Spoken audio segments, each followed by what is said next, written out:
Hi everyone and welcome to Club 4 episode 23 of Rolling in the Isles, an FM20 British Isles Journeyman series with me, the United City FM. Welcome along. So today is all about the Champions League. We are in the first knockout phase of the Champions League and our second leg against Lyon. In the first leg we drew 0-0 away from home, so it sets us up very nicely to put on a good home performance and get through to the next round, but we've still got to perform well to do it. So let's check out this particular episode and see if we can manage it.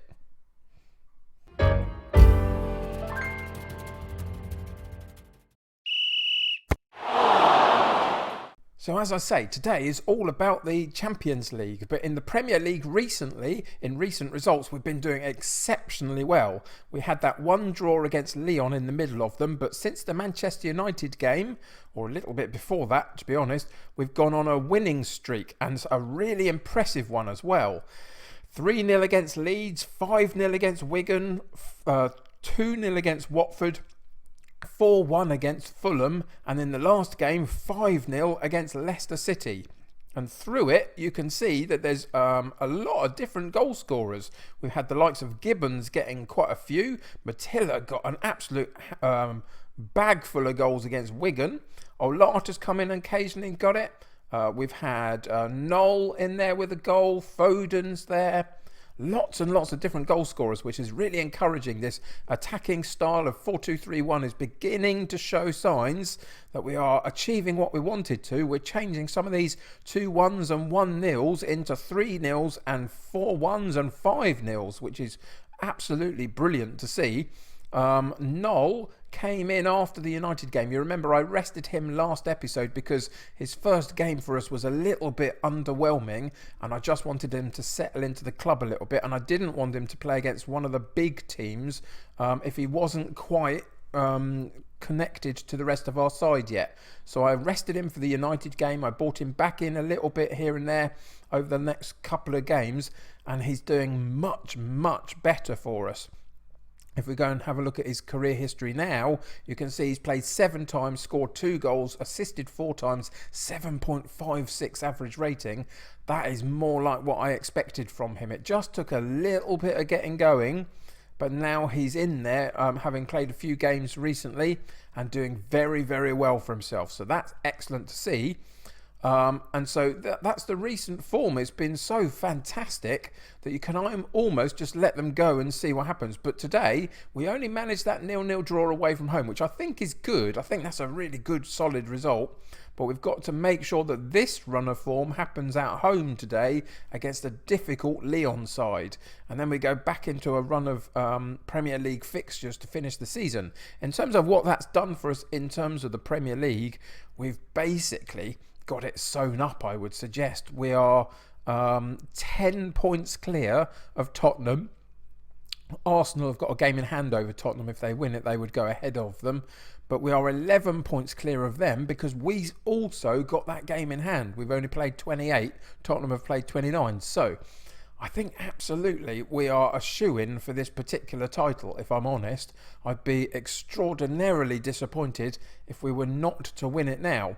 So basically what that means is that this is probably going to happen in the background for most of the rest of the season, and we will be switching our focus primarily to the Champions League. And every time that we come up against a second leg in the Champions League, that's the game that we're going to be playing through to the rest of the season to see if we can get to the final. Of course, if we get to the final, that ends this particular series, whether we win the final or not. So that's the plan of action for the next few episodes. Today is all about Lyon. So let's go and see what we're up to in the tactics page. So in the end, I stuck with the tiki-taka. I moved it around a little bit into the geg and pressed and other bits and pieces, and it just didn't quite play the same way that I hoped it would. I like the sort of the quicker passing, back and forth, moving it up the pitch to eventually get opportunities. So we've kept it in the tiki-taka. We're now on attacking in possession. These are the instructions that we've currently got on. I won't go through them all, but you can have a look at them to see how we're playing. There's not a huge amount of instructions. I've tried to keep it kind of, this is the bare minimum, and occasionally given a player an instruction, but not much. And just let the fact that we've got some very good players work for us. So those were the different areas of our team instructions. And there is one more thing to go through before we go into this game. Well, two more things. There's a couple of injuries. We've got Magnoni, who's suspended. He got too many yellow cards. Our right back, and Cruz, our left back, has picked up a bit of a knock for a couple of days. So both our full backs are normally the reserve ones, let's say. The only other bit that I was going to talk to you about is this guy, Francesc Ocana. Now, he is the replacement to Vasic. He came into the club, but he'd already picked up a bit of a knock just at the last minute when I wanted to sign him. So he's been out for quite some time, and he hasn't played for us yet because of that injury. But this is the guy, 23 years old, that I bought in to replace Vasic in our striking position. I think he's got a couple of little misses here and there, but overall I think he's a very good player, and this is the thing that I love about him and what I was trying to find in whoever it was that I bought into the club. Basically 1 in 2. He's got all the way through his career. He hasn't played a huge amount. He's been loaned out to various, not loaned out, he's been playing in various competitions for Barcelona and Barcelona B, and hasn't played a huge amount of games leading up to this point. But whenever he has played, he's got a goal every other game, and I quite like that about him, and I think he's got enough about him to be a rotation option, along with the likes of Okoro, who is improving all the time, which is fantastic. And he's got 5 in 9, which is brilliant to see this season. And then also Steve Gibbons, who's been playing recently very, very well, 16 in 21. So there's some good goal-scoring options now. And for the first time, O'Connor finds himself on our bench. He's still not quite to match sharpness, but other than that, if we need him, we'll play him for the last little bit and give him some game time. Otherwise, Steve Gibbons is the guy today, hopefully, that's going to get us the goals. He's been doing so recently, including, I think, a hat-trick in the Leicester City game in the last outing. So that's pretty good. So that's the structure of the side. That is the injuries and the new guys spoken about. So in this particular game against Lyon, what that's left us with is a team of Romero, Rivero and Romario in central defence, with Jackson at right back, Cooper at left back, Camavinga, Roberto and McCann in central midfield, with Knoll on the right, Ulysses on the left and Gibbons up top, with a bench of Cork, Victor, Matilla, Olart, Cesar, Foden and O'Connor. So let's get into today's game and see what happens. So we're all about the positivity, and we've gone with I fully expect you to keep our run going and win this match in a positive manner. It got a little bit of a response from the players. Now it's down to them to continue this amazingly good run of form against a very tricky Lyon side, but a Lyon side that I do expect us to beat at home. And hopefully we'll be fairly dominant in that, in terms of at least the chances created, the possession of the football, and we'll never quite be under any danger of going out, let's hope. But we've got to convert the chances when we've got them, and so far we've had 4 shots and 4 shots on target after 28 minutes, no highlights and therefore no goals to show for it. But Lyon so far have done absolutely nothing, so there's some positivity in that. But where are the goals that we've been scoring recently? That's what I want to know. And it's Roberto gets a chance to drive forward right the way through the centre of the pitch, all the way through their half of the pitch to the top of the penalty box. And then a really wild shot is the problem at the end of it. And we do go in after that one highlight, 0-0. But look at the match stats. We've had a little bit less possession than I'd like. That's a bit interesting. 14 shots at goal, 11 on target, and they've yet to register a single shot at our goal. So there is the positive, and to a point, there is the negative, that we are producing the chances as we have done recently, and in recent weeks we have been taking them, and today, so far, we haven't. Assertively, I'm not happy with your performance. I expect you to be converting these chances, basically. So let's get back out there and do that. And we'll go in with a shout and demand more, and just see if we can focus them in on 1 or 2 chances that we create and put it in the back of the net and start to put this game out of sight for Lyon. Because if we get a goal, or even 1 goal, I think at this point, I don't know what response they've got. They still haven't registered a shot, and we've been absolutely peppering their goal, but with no luck whatsoever in terms of actually getting the first goal.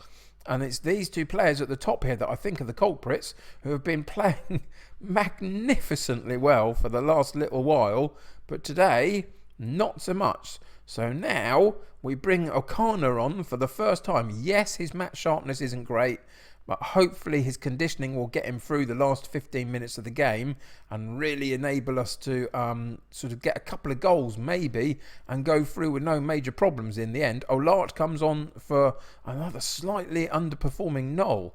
And these three players, Knoll, Ulysses and Gibbons, I promise you, for the last few weeks have been utterly immense. But just not today. So they come out, the other three go in, and we continue on with no reason to change the way that we're playing at all. We've just got to hope that we get that one chance at this point in the game and we can take it. And it's a opportunity from a right-sided throw-in that goes back to Camavinga into McCann, playing an attacking midfield role, keeping the ball nicely. The vertical tiki-taka. Vertical tickle? The vertical tickle. We have to call that from now on. The vertical tiki-taka, going back to go forward, but moving all the way down the pitch is what I really enjoy about this particular style of play. But we have had a couple of chances there again and didn't take them again. And it's in the feet of the goalkeeper for Lyon, and he goes long. Fortunately, they obviously didn't win that header at the top of the pitch for them. And we get the ball back, and now we get the chance for a sweeping free kick in. It's a bit of a muddle for Lyon. And what's happened to the ball? The ball has eventually been partly cleared, but McCann down the right-hand side retrieved it for us. Cross comes in and it's a bit of a poor one, but we win the ball back in central midfield again, set all the play down, and then we move off again. But that's the end of that particular highlight. We are coming up to the 90th minute and there is still no breakthrough. It looks like we're going into extra time, which is something I didn't really need on the legs of my players at the moment. But there we are, that's where we're at. Camavinga's the one that's struggling the most, but playing the best. But if we can make another substitution, we are going to take him out, and we can. Victor comes in because I need the legs in midfield, really. Let's see what we can do here. Let's see if we can build them back up again. So passionately, we're going to say we've been the better team. Go out there, keep doing what you're doing, and you'll be fine. And then we'll just build them up once again passionately. You've got what it takes. Midfield, we're going to go passionately and say you can make the difference. You've got what it takes. And then the attack, we'll go one more time and say you've got what it takes. And then end the team talk there. If that doesn't boost them and build them up into a performance in extra time, I don't know what will. But look at these match stats again. 24 shots on goal, 15 on target, none for Lyon. Absolutely nothing. Can we make the most of it though? It's Jackson down the right-hand side off a throw-in into Victor, onto McCann, moving the ball very nicely up the pitch. McCann will hold it up a little bit and then find a release of a pass, and it's onto Cesar down the left-hand side into the box. And then what sort of a shot was that? That's been the problem all the way through the game. We've created the chances, and then we've absolutely just not got them on target today for one reason or another. Again, a chance down the left-hand side, and there's a chance for Olart on the header at the near post as we looked at it, but it didn't again go on target. And again, it's a let-off. If a let-off for Lyon, and if they catch us with a sucker punch here, having got to the second period of extra time and not had a shot at goal, I'm going to be so cross. Well, that would be well and truly FM'd if that were to be the case, wouldn't it, really? But we've just got to keep going, really. 4 minutes to go. Let's go in with a shout and push forward and give it one last go. But here comes the sucker punch, folks. I'm telling you, if we get a sucker punch to this point, they've had not a shot at goal for 119 minutes of this game. We've absolutely battered them, but we haven't put the shots away. But there's a good chance. We won the ball. Olart picks it up, rotates on his player and runs directly up the box, and then puts the shot again wide. we're going to go to penalty kicks, having dominated the chances so much in this game. 120 minutes gone on the clock, and it's Lyon with one last chance, and even they can't quite get a shot at goal. Oh, this has been fairly dreadful in one way, hasn't it?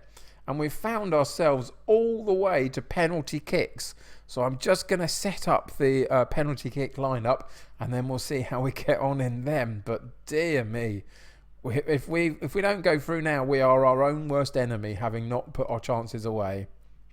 So that's the lineup that I've got for the free kicks. For one reason or another, and I've always done it, I always put my best penalty kick taker that's on the pitch, if I can, in the fourth spot. I find that it's the most important penalty kick to score. Obviously, it's going to go wrong before that today, just because I've mentioned it. But that's what I've always done. I don't know why. Let me know about any of the weirdities that you have in your setup for any of Football Manager.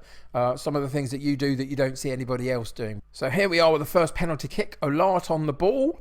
Left-footed. No, I was going to say that didn't sound right. Right-footed. And he hits the post.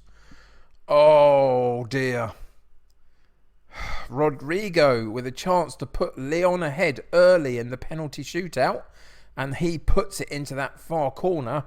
That near corner, should I say, as we look at it. And they do go one up. McCann on the penalty kick for us, right-footed, got to score. And he doesn't. We have completely messed this up. All the way through the game, we had so many chances and we didn't take any of them. And this is the outcome of it. We are going to have to play another season at Man City to get to that Champions League final unless something dramatic happens. Roberto puts it away. We are on the board finally. Can we get a save out of our goalkeeper here, Romero, and see if we can stay in this tie? And he can't. And they are inching closer. They haven't missed any of theirs yet. We have to score now. There's no doubts about this. If we miss any more, we are absolutely out of the competition. So it's O'Connor. I told you, number 4 is always an important penalty kick for one reason or another. Usually it's to win us the game. O'Connor, can he score on his debut from a pressure-free penalty kick? He can, left-footed into that near post as we look at it. And we stay just about clawing in the game. But now the goalkeeper has to save the next couple of penalties from Lyon. And that's a tall order, isn't it? But can he do it? He's a very good keeper. But it's a bit of an ask, isn't it? And it's Pereira coming up for Lyon to take their next penalty kick. Let's see which direction he decides to go in. And he's a left footer. And he goes. And the goalkeeper saves it. We are still in this competition, just about clawing on with all that we can muster. We get one more penalty kick that we have to score, and then we have to ask the goalkeeper for another miracle. And it's Romario that comes up, the central defender, but he's a cool customer. He's a good guy. Let's see if he can get a positive connection on the ball and keep us in this tournament. He doesn't. He goes down the middle. The goalkeeper stands there. It hits the goalkeeper. And we go out of the Champions League at the first knockout stage. And that is nowhere near good enough. And I'm absolutely stunned. I've got to go and show you this straight away. This is the match stats. 29 shots at goal. 15 on target, no goals. 1 shot on goal, none on target for Lyon the entire match. And we go all the way to penalties and Lyon win it on penalties. We had more of the possession. Our average ratings were higher, although not magnificent. Nobody particularly played very well. The clear-cut chances, we had a couple. Is that, if that's not the definition of being FM'd, then I don't know what is. And I don't really believe in that, to be honest, that sort of stuff. To be honest, we just had one of those days where we just didn't put the ball in the back of the net. But these are the chances that we've been creating and scoring recently. So what happened today? Let's go in the analysis page and see if we can find out, because I'm absolutely baffled. So, I mean, the usual stuff. We played okay. The heat map shows we worked down the right-hand side and more centrally, which is fantastic. Fine by me. We had a good amount of possession. We attacked all over the pitch, but primarily down that right-hand side, which is absolutely great. If we go into the team and we look at our shots, off target and saved, etc., we absolutely battered them. And we just didn't get the luck somehow. There's loads of shots on target there. If we go straight down to the actual shots page and we take out the Olympique Lyonnais one, and we just look at our own, look at this. Absolutely battered their goal. We did get some around the outside as well, absolutely. But that's a huge amount of shots. Their goalkeeper must have had an absolutely amazing day. But you wouldn't guess it, really, would you? I don't know what else to tell you. We're absolutely brilliant for most of the game. And then in front of the goal, we just didn't know how to get it past the goalkeeper. And it's not just one player. Look at these, 17, 19, 21, 11, 20, 8. There's loads of different players peppering this goal, and not one of them could get it through. If we go back to the original analysis, no, that's not the one that I want. If we go to the review of the game, this is the one that I want. Diop, their goalkeeper, got a 6.8 average rating when he must have been basically a brick wall. SI have not got their ratings sorted for their goalkeepers, but we should have found a way through. I can't believe that we didn't, and I can't believe we've gone out, and I can't believe we have to go round again to get to this Champions League final, for goodness sake. We got so close last time out. This time fell at the first knockout hurdle, and that is not good enough. There we go. I don't know whether I really want to go through any more of that, so let's move on and see what we'll now be coming back to, because it won't be the Champions League this season, will it? So for the rest of this season, and unexpectedly, to be honest, we refocus on the Premier League, and there'll only be a couple of episodes. We're going to be playing the Arsenal match in next episode, and then the final game of the season against Bristol City, and at some point in here we will win the Premier League. I've got no doubts about it, to be honest. Do I even play the Arsenal game? Shall I just go to the end point of the season and wrap it up in next episode and then move on to next season? Because we've won the Premier League, haven't we? I think I might do that. Let me know in the comments below as soon as you've watched this video whether you want me to play a couple of episodes or just go to the end and wrap it up for this season, tell you how it all ended, because we're going to win the Premier League. We're so far ahead, and then move on for next season. If that's your preferred option, let me know in the comments below, and that's what we'll do for next episode. So I hope you'll join me for that, because we will celebrate a Premier League title win, whatever comes in the next couple of weeks of this game. I'm sure of that. And that will give us a sound board to work from for next season. And next season, I think, if we've won the Premier League, what I might do is play purely Champions League football. So we'll play like 3 of the group matches in 3 episodes, and then we'll play every second leg of the knockout stages and just see if we can go through further into competition. Let me know what you think about that as well for next season. But that's going to do it for today. Really, really disappointing. We played so well to get the chances, and then we didn't take a single one of them, which is so frustrating. But that's football. Lyon go through on penalties, we go out, but we now focus on claiming our Premier League title and then figuring out what we do for next season to get us further in the European Champions League. Thanks for joining me today. Subscribe to the channel if you haven't already. Join my United City community, the more the merrier. If you haven't clicked that like button, I know it was a bad result, but please click that like button. It helps me get seen by lots of other people, helps the growth of my channel, which is really important for me. Until next time though, take care of yourselves. I'll see you very soon. Bye for now.